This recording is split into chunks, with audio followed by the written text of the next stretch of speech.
Words of hope and reassuring statements from President Muhammadu Buhari on how to get Nigeria out of recession.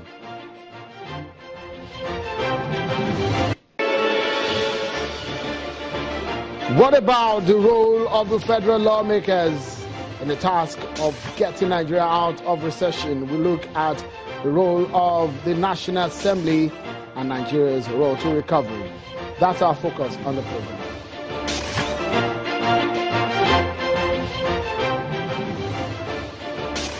Many thanks for joining in, everyone. This is Politics Today live on Channels Television, where we'll bring to you some of the juiciest political stories in the land. Before we get talking tonight on perhaps the biggest story in the land on the issue of Nigeria's economy and the role of the federal government, let's serve you with some of the top political stories we're following right now.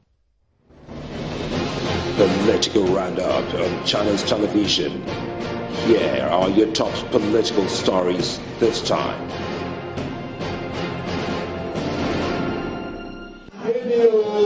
It is a case of drastic measures for a crucial situation in Kwara State in Nigeria's north-central region.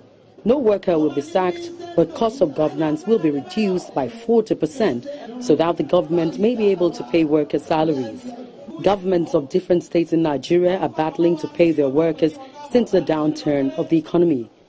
Governor Abdul Fattah Ahmed says he's making efforts to cushion the effect of the economic recession and disclosed that the internally generated revenue has increased from 500 million naira to 1.4 billion naira monthly, and 1.7 billion naira will soon be released to various contractors for the completion of the ongoing projects.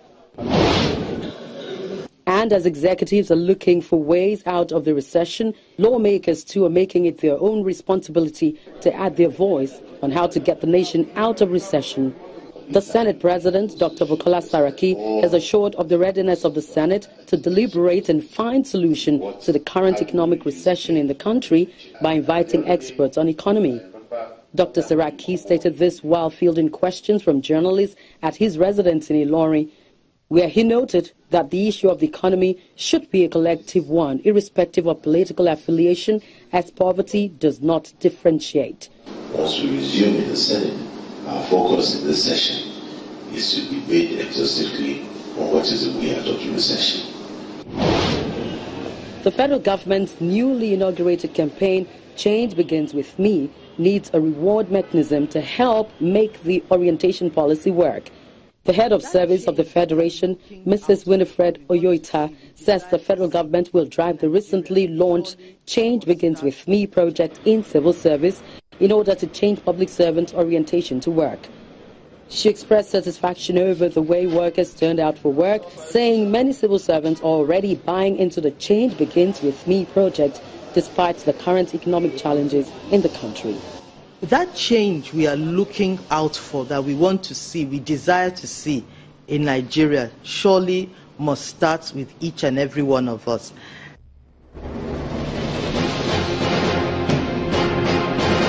And you're up to date. Those are your top political stories you need to know. Thank you so much for staying with us, everyone. Nigeria is in recession. Well, that's no news. Well, it will be a tough road, no doubt. But how are we sure we are on the right path as a nation, the path to success? This perhaps is a major view shared by many Nigerians since the nation walked into recession. Recession is, however, not a destination. Well, it's a pathway. Well, nobody wants to see Nigeria go into depression. That's for sure, as far as we're concerned here. And one is not unaware that a journey to recession did not just start with the Buhari government. But for a moment, how fast can we get out of here? Well, that's perhaps what you're thinking, isn't it? Is the Buhari government on the right path? When we say government, are we talking about those in the president's cabinet alone?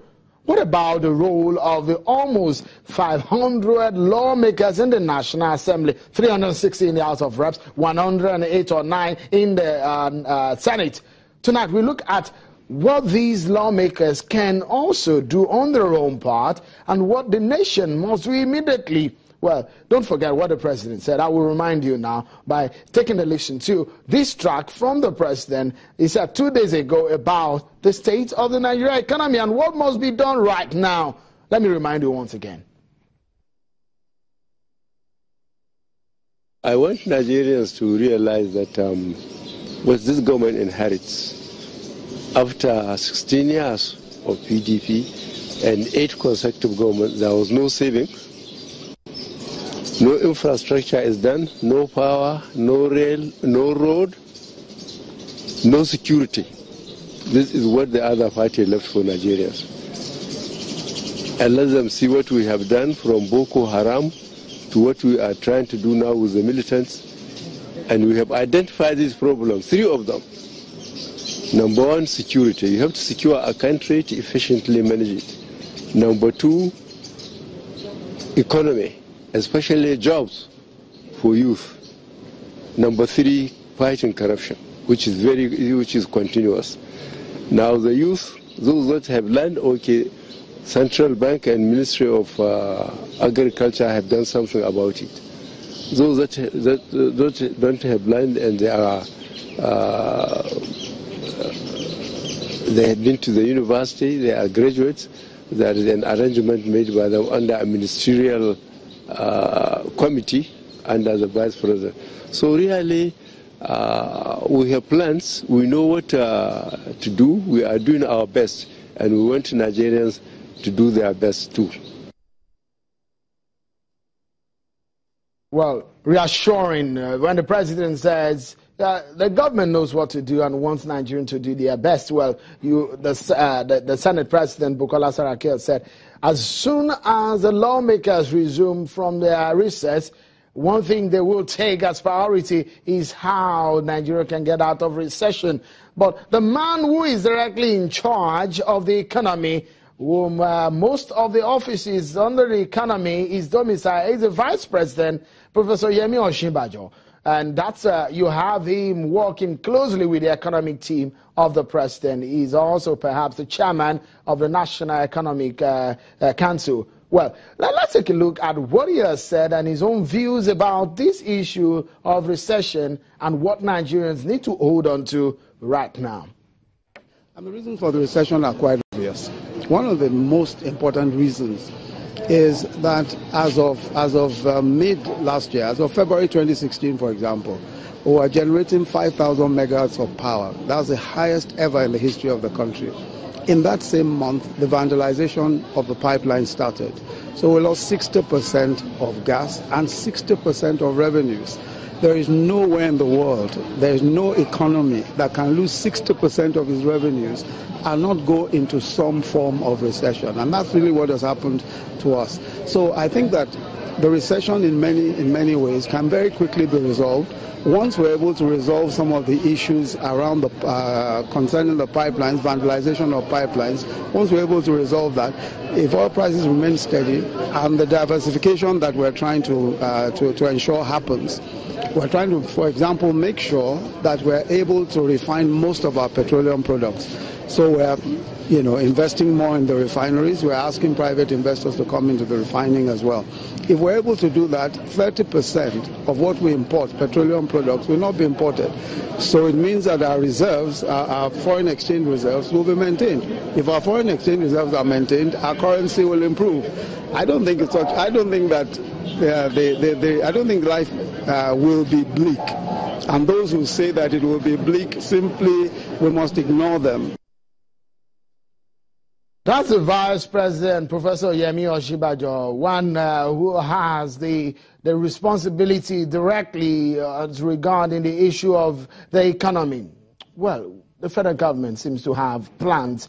Well, how fast can we get things working? How fast can Forex be favorable for business? How fast can the aviation industry work? How fast can transportation industry work? How fast can the banks get back on their feet? Some of those traders have no trust any longer.